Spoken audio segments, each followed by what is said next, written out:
Bonsoir les amis. Alors ce soir, exceptionnellement, nous avons deux invités. Deux invités parce que ces deux invités vont faire une conférence de concert. Donc le premier, vous le connaissez très bien, c'est Éric Charpentier. Il sera pour la troisième fois aux rencontres. Bon, vous le connaissez dans le domaine de la géométrie sacrée, etc. Donc pas de souci. L'autre, vous le connaissez moins. Mais vous le connaissez peut-être quand même parce que c'est le compagnon de Patayette qui nous fait sa cuisine végé, c'est Nance Crabé. Alors Nance, il va se lancer, je crois, pour une de ses premières conférences parce que ça fait longtemps qu'il travaille aussi sur les mégalithes et qu'il connaît très très bien ce sujet, mais il n'avait encore jamais trop fait de conférence, voilà. Eh bien, on lui a donné cette opportunité parce que on s'est rendu compte qu'il était très féru sur le sujet. Donc on a demandé à Nance et à Eric de se concerter et de nous faire un sujet commun. Alors, Nance, Eric, quel est le thème de votre conférence et quel va en être le titre? Vas-y, Nance, Bon. honneur à toi. Honneur aux jeunes. Euh, il me semble que c'est les mégalithes, la voie. Non, vas-y, Eric, parce que là, la voie, le chemin. Attends, qu'est-ce qu'on avait dit? C'est la voie Alors, ça doit Ça sacrée. commence être, bien. si je me rappelle bien, le titre, il est un peu longuet. Ça doit être Ouais. des mégalithes aux métaconstructions, C'est ça. la voie des pierres qui mène vers la ténor cosmique ou un truc comme ça. C'est ça, Enfin, c'est quelque chose dans ce Ouais. goût-là. C'est quelque chose dans ce style. Je crois que c'est inversé. Je pensais que vous voilà. l'auriez, alors si j'avais su, je l'aurais prévu. Ouais. Le titre est un petit peu long parce qu'on y a mis chacun un petit peu de Cha- notre matière. Chacun y a mis un peu de son âme. Voilà, c'est ça. Voilà. Voilà, c'est ça. Bon. Alors, bon, Eric, toi, bon, tu vas te présenter rapidement parce que les gens te connaissent. Et puis, on laissera un petit peu plus de place à Nance pour se présenter, pour dire qui il Bien est, sûr. comment il agit, etc. Vas-y, à toi l'honneur. Bon, bah écoute, déjà bonsoir à tout le monde et puis très heureux de pouvoir participer à cette troisième édition donc des Rencontres de l'Inconnu. C'est toujours un très très bon moment naturellement qu'on passe ensemble. Puis je le dirai jamais assez pour les chercheurs indépendants comme nous. C'est toujours aussi une très belle opportunité de pouvoir partager notre travail et, et de faire connaître un petit peu ce qu'on fait et ce qu'on propose. Voilà. Donc merci à nos chers organisateurs pour cela. Euh, bon bah moi effectivement hein, on va dire pour ceux qui ne me connaissent pas, j'interviens dans des domaines qui touchent, tu l'as dit, à la géométrie sacrée et plus spécifiquement à la géométrie mégalithique, c'est-à-dire cette discipline qui s'occupe à euh, relier les sites mégalithiques entre eux à partir de la géométrie. Et puis, je me suis mis à développer une autre partie, toujours sur la base de la géométrie, que j'appelle les tracés harmoniques, c'est-à-dire aller rechercher une espèce de géométrie qui est vraiment intime aux pierres et qui révèle des choses qui sont tout à fait extraordinaires. Voilà, donc Alors, euh, il faut voilà. dire, Eric, que tu es architecte de métier. Oui, oui, je travaille dans l'architecture, effectivement. Je suis ce qu'on appelle un maître d'œuvre en architecture, mais il y a une espèce d'équivalence, on va dire. Voilà. Donc j'ai certaines acquaintances effectivement avec le, le tracé, l'aspect géométrique et puis l'aspect numérique également. Voilà. Moi les nombres me parlent beaucoup. Pour moi que ce soit les nombres ou que ce soit la géométrie, on est sur des éléments qui sont constitutifs, on va dire de de la manière dont l'univers fonctionne. Mhm. Voilà. Et ce que je découvre à travers mes recherches sur les pierres me montre ça aussi. D'accord. Bon, Voilà. Donc voilà pour ma présentation. Je sais pas si Nance veut se présenter à son oui, oui, bah, tour. on va demander à Nance de se présenter, de nous dire ce qu'il fait dans la vie, voilà, d'où il vient et comment il en est venu à s'intéresser aux mégalithes et à la géométrie sacrée lui aussi. À toi, Nance. Ok. Ben, merci. En tout cas, ben, déjà, je tiens à vous remercier.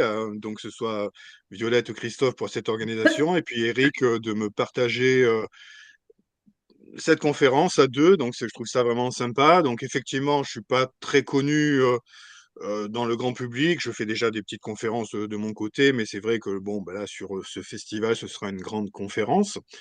Donc, ma passion pour les mégalithes date depuis tout petit. En fait, mon grand-père m'avait déjà amené sur un dolmen, je pense que j'avais 6 ans. Et ça m'avait intrigué. Et puis, toute ma vie, j'ai vu, ah, tiens, dolmen à droite, dolmen à gauche. Donc, du coup, ben, voilà, j'ai parcouru un peu toute la France à travers tous ces dolmens. Et puis, la vie a fait, à travers différents métiers, que je suis devenu géobiologue et puis bioénergéticien. Donc du coup, moi, c'est vraiment la partie énergétique qui m'intéresse dans les mégalithes. Alors bien sûr, les tracés, c'est super intéressant, mais moi, je suis vraiment allé dans le côté énergie. Alors après, j'avoue que en 2012, avec le film La révélation des pyramides Oui. de Patrice Pouillard, ça m'a fait un grand bug dans ma tête et je me suis vraiment, on va dire, axé sur les mégalithes et c'est là où j'ai vu qu'il y avait des correspondances, des choses vraiment extraordinaires. Et de fil en aiguille, je me suis rendu compte eh bien, que finalement ces mégalithes sont un petit peu comme l'acupuncture qu'on peut avoir sur notre propre corps, qui Mhm. permettait de pouvoir rééquilibrer ou harmoniser. Et où finalement, je me suis rendu compte que ces édifices-là, mais de par leurs proportions, leur forme, ils avaient une espèce de note de musique. Et, c'est vraiment, enfin, moi, je trouve ça hyper passionnant de voir comment les anciens constructeurs, ces anciens bâtisseurs, ont réussi à créer des œuvres musicales thérapeutiques, à mon sens. Mhm. Et voilà, et donc du coup, on a avec Eric, dans ce qu'on va vous présenter, lui, ça va être toute une première partie sur les mégalithes, l'histoire. Bon, vous connaissez déjà des travaux d'Eric.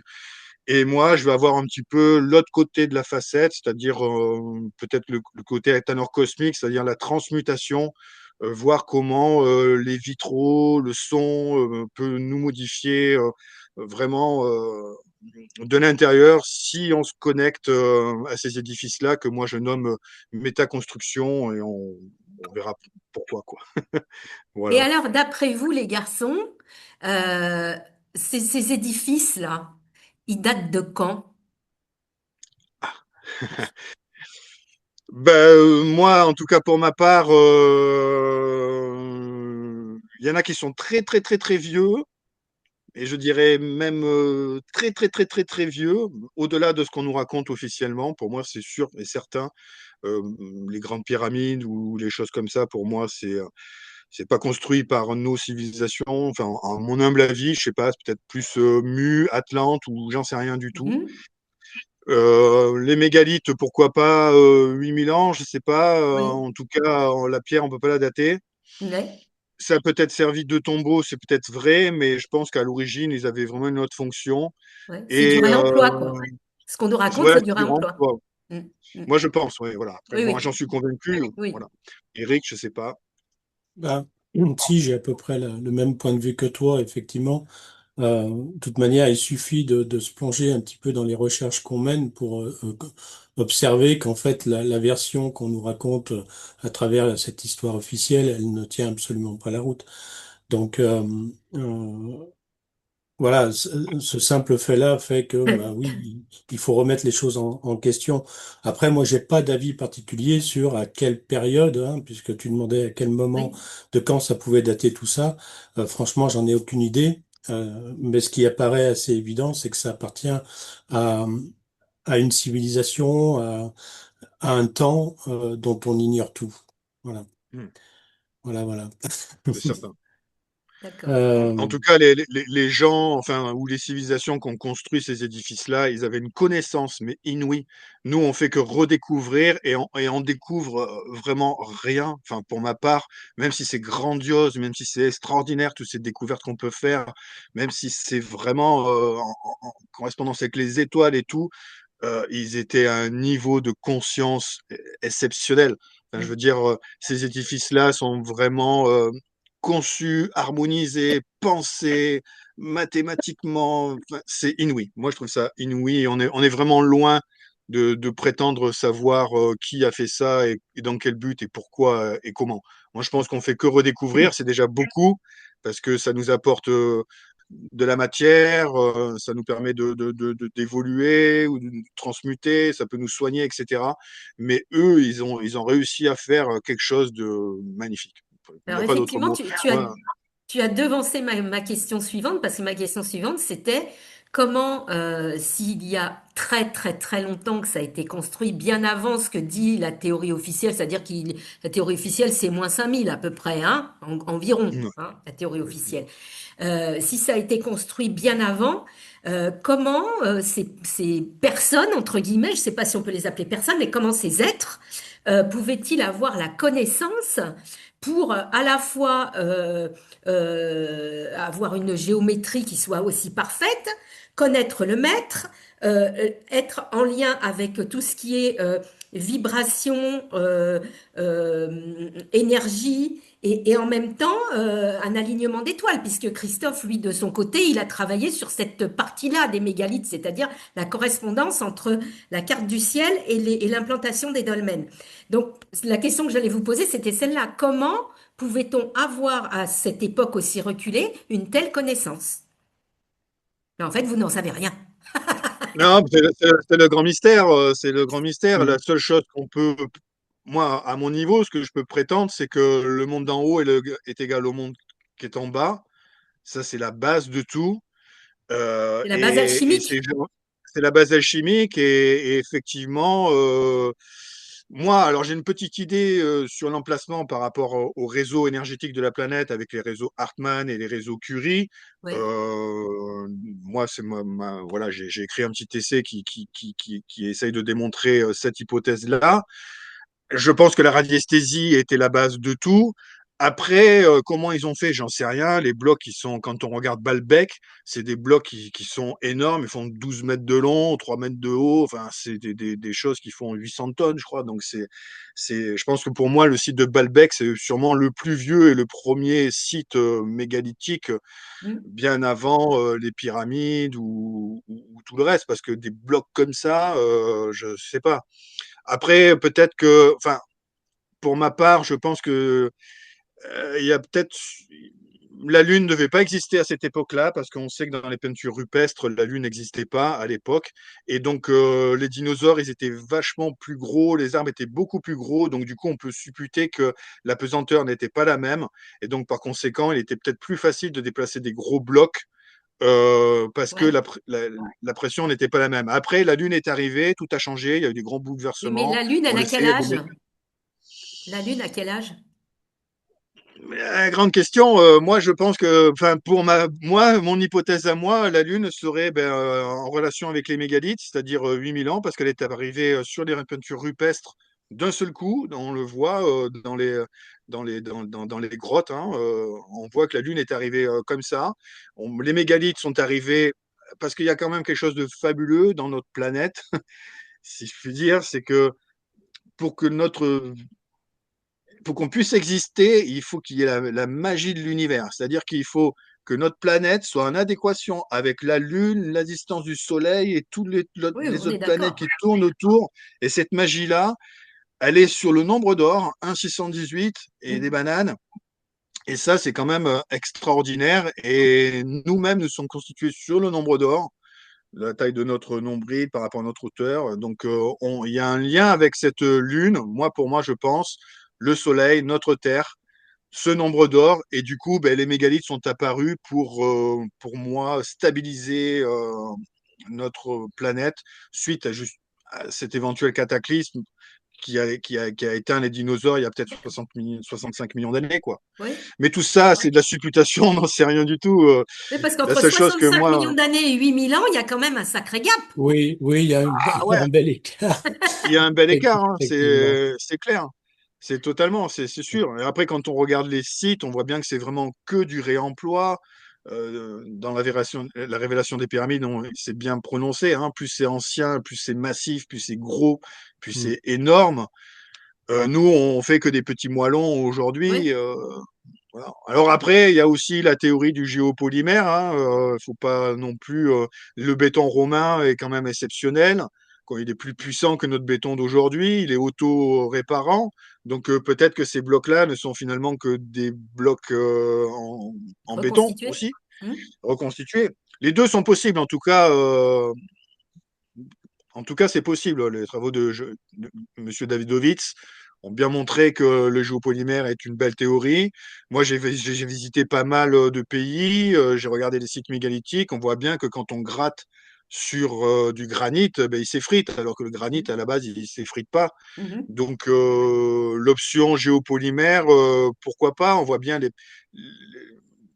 des fois, c'est comme du caoutchouc, enfin, c'est des pierres Mhm. moulées, on dirait qu'il y a des empreintes et tout. C'est un grand mystère. Hein. Là, moi, j'ai Ouais. pas la réponse. La seule réponse que l'on a, moi, c'est ma partie énergétique.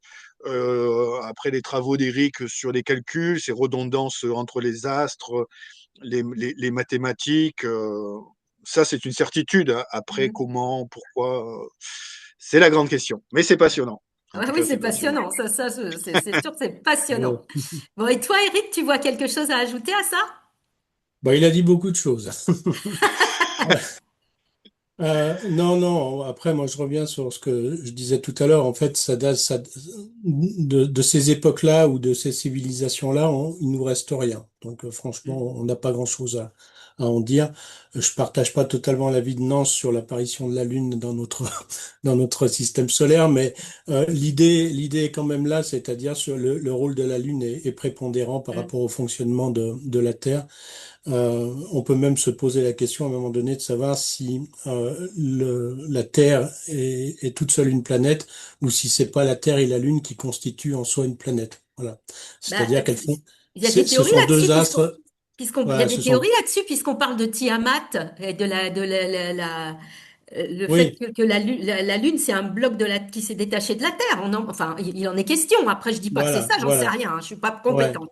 Mais Mais en tout cas, c'est une théorie qui existe. ce qu'on observe, si tu veux, c'est qu'effectivement, il y a un fonctionnement euh, euh, presque vivant entre la Lune et la Terre. Oui, Voilà. Voilà. Et donc on le voit rien qu'avec les marées, hein. voilà. Et ce genre de choses, moi, je suis capable de l'observer à travers l'étude des mégalithes, euh, euh, parce que il date d'une époque où c'était le féminin sacré, si tu veux, qui était à Mm. l'honneur. C'était cette grande déesse, Oui, cette grande mère. Et cette grande mère, elle est à la fois déesse terre et à la fois déesse lune. C'est-à-dire que d'accord. les anciens, ils avaient compris ça. Il y a une espèce de double archétype pour la déesse, qui peut être à la fois terre et lune. Et dans la construction des mégalithes, on retrouve cette double polarité, si tu veux, qui s'affirme de manière assez claire, très souvent quand on est sur une thématique féminine sur des D'accord. sites mégalithiques. Voilà. Après, je partage pleinement l'avis de Nance sur le fait que les grands monuments, il peut y avoir des monuments mégalithiques qui existent sur notre planète, sont implantés sur des points nodaux, c'est-à-dire des points qui sont des croisements singuliers, énergétiques, qui sont des courants vivants de la Terre aussi. Voilà. Donc, c'est-à-dire que ces mégalithes ou ces grands monuments, on parlait des pyramides tout à l'heure, ça en fait partie, euh, vont avoir un rôle euh, lié à l'équilibre de la vie sur la Terre. Mhm. Voilà. Pour moi, c'est aussi une certitude, ça. Voilà. Vous nous avez donc mis l'eau à la bouche sur le contenu de votre conférence. Est-ce que vous voyez quelque chose à ajouter? Vous allez nous parler d'autre chose? Dites-nous un petit peu. Bah, c'est pas fondamentalement, si tu veux, les grands monuments, style les pyramides. On va les aborder de manière très très brève. C'est pas le fond de notre propos. Ce qu'on a voulu faire avec Nance, c'est traiter la continuité entre le mégalithisme et les monuments religieux qu'on connaît Ah, aujourd'hui, que Nance appelle des métaconstructions. C'est ah, ça c'est intéressant, hein, chouette. ce Ouais. terme. Euh, et donc moi, en première partie de conférence, si tu veux, je vais être amené à traiter la partie mégalithique, euh, avec des exemples. J'aime bien le faire pour les rencontres de l'inconnu, hein, qui sont directement extraits du contexte géographique de Cajar. Donc Ouais. voilà, avec les mégalithes du Lot Ouais. qu'on peut avoir autour de ce secteur géographique. Voilà, essentiellement. Et puis, je terminerai probablement par un ou deux exemples qui sont de mon secteur géographique, c'est-à-dire le Ouais, sud lyonnais aussi. Et puis Nance, prendra la suite derrière. d'accord, Voilà. Sur les d'accord, édifices super. religieux. S'il veut en dire un mot, Sur il les peut. édifices religieux, oui, c'est intéressant parce que j'ai eu sous le nez cette semaine un article que je n'ai pas lu en totalité, hein, parce que j'ai peu de temps malheureusement en ce moment, vous vous en doutez bien. Oui, Je suis un petit peu occupée et donc j'ai lu enfin j'ai survolé, je vais dire, un article qui parlait de la cathédrale de Chartres comme d'une machine. oui, En espérant qu'elle soit toujours active, parce qu'ils ont restauré Voilà. récemment le labyrinthe, et on sait qu'à Ouais. chaque fois qu'on restaure, on casse. Alors, Bah c'est oui. très beau esthétiquement, mais énergétiquement parlant, il y a Voilà. des gros bugs. Donc, c'est vrai que moi, la cathédrale de Chartres, c'est mon étalon. Je me suis Mhm. étalonné grâce aux travaux de Georges Prat sur la cathédrale de Chartres. Et à l'époque, quand je l'ai visitée, elle était encore active. Depuis, je suis pas allé. Euh, je pourrais dire aussi que les lignes énergétiques de la planète ont légèrement changé ces derniers temps. Euh, alors, rien de catastrophique, hein, mais en tout cas, énergétiquement parlant, c'est légèrement différent. C'est plus puissant, plus court, plus rassemblé. Mais oui, cathédrale de une machine, oui, oui. Alors une machine de transmutation pour moi. Et donc c'est vrai que des mégalithes, on va parler de l'évolution, les chapelles romanes, etc., pour arriver sur le gothique. Parce que le gothique, c'est l'émerveillement, Ouais. et puis on va aussi parler un petit peu d'alchimie. Je sais que c'est ta passion, mais Ouais. voilà. Donc ce monde d'en haut, ce monde d'en bas, c'est la résonance. Et on va dire que c'est aussi des métaconstructions pour guérir, donc guérison, guéri par le son. Donc Mhm. c'est vraiment pour moi, voilà, des machines de guérison. Et, euh, et, euh, et c'est sûrement une des clés. Je pense que voilà, le mégalithisme, c'était pour soigner la planète, et après, ça a évolué pour l'individualité, l'individu. Et aujourd'hui, on en est à un stade de conscience collective. C'est-à-dire, moi, dans mes conférences, ce que j'aime, c'est essayer de sensibiliser mon public pour leur faire comprendre qu'on a une œuvre à faire, à nous reconnecter avec cette conscience planétaire, parce Ouais. qu'actuellement, on traverse des chaos Ouh. magnétique assez exceptionnel. On est en train de changer d'un du deuxième. Bon, après, on va vous faire la conférence parce qu'on a 45 minutes, donc Ouais. c'est court. Hein. Là, déjà, on en dit beaucoup. Mais voilà, donc du coup, il faut, je pense que la conscience collective aujourd'hui a un grand coup de pouce à jouer, c'est-à-dire comprendre que finalement, ces machines-là ont besoin d'aide parce qu'on les a cassées, on les a Mhm. pillées, on les a volées, on les a changées, détournées de sens, on les a voilà, on Oui, leur a attribué on quelque chose les de a abîmés. religieux, alors qu'à la base, elles avaient sûrement une autre fonction. Et donc aujourd'hui, c'est à nous de reconnecter avec ces métaconstructions pour que la conscience collective de nous et de Gaïa, parce que là, du coup, on parle de Gaïa, la Mhm. planète Terre, puisse vraiment traverser ce changement d'ère zodiacale qu'on est en train de vivre. Et voilà, enfin, moi, mon gros intérêt, ma grosse enfin, mon gros souhait, c'est de nous reconnecter en conscience collective avec la science des anciens. Voilà. Ouais. Ben moi, tu sais que, enfin, vous le savez, vous ne le savez peut-être pas, mais en plus, je suis très attachée à la cathédrale de Chartres parce que c'est là que j'ai été baptisée. d'accord. Donc c'est un lieu cher à mon cœur. Voilà. C'était de bon augure, Ouais. oui. Très Voilà. bien. Et ben, en tout cas, je vous remercie pour déjà tous ces éléments qui nous mettent l'eau à la bouche pour votre conférence parce que je pense que ça va être effectivement assez passionnant. Et puis, bah, si vous ne voyez rien à ajouter, je pense qu'on va pouvoir arrêter là et puis saluer nos amis et puis leur donner rendez-vous allez, on est à moins de 40 jours maintenant du festival. Donc, Ah, ben 40 jours, c'est un beau chiffre, hein. bah oui, oui, oui, bah, il y a 40 jours qui séparent Pâques de l'Ascension. Donc, on est à moins de 40 jours Voilà. maintenant. On est Ah, à ouais, très bien. 37 jours, quelque chose comme ça. Donc, voilà. Et ben, en tout cas, merci à tous les deux pour Merci cette Violette. belle Merci beaucoup. interview. Et puis, bah, les amis, je vous donne rendez-vous à une prochaine fois. Et puis, je vous souhaite une très belle soirée et à bientôt. À Merci. bientôt. Au Ciao. Bonne revoir. soirée. Bonne Ciao. soirée.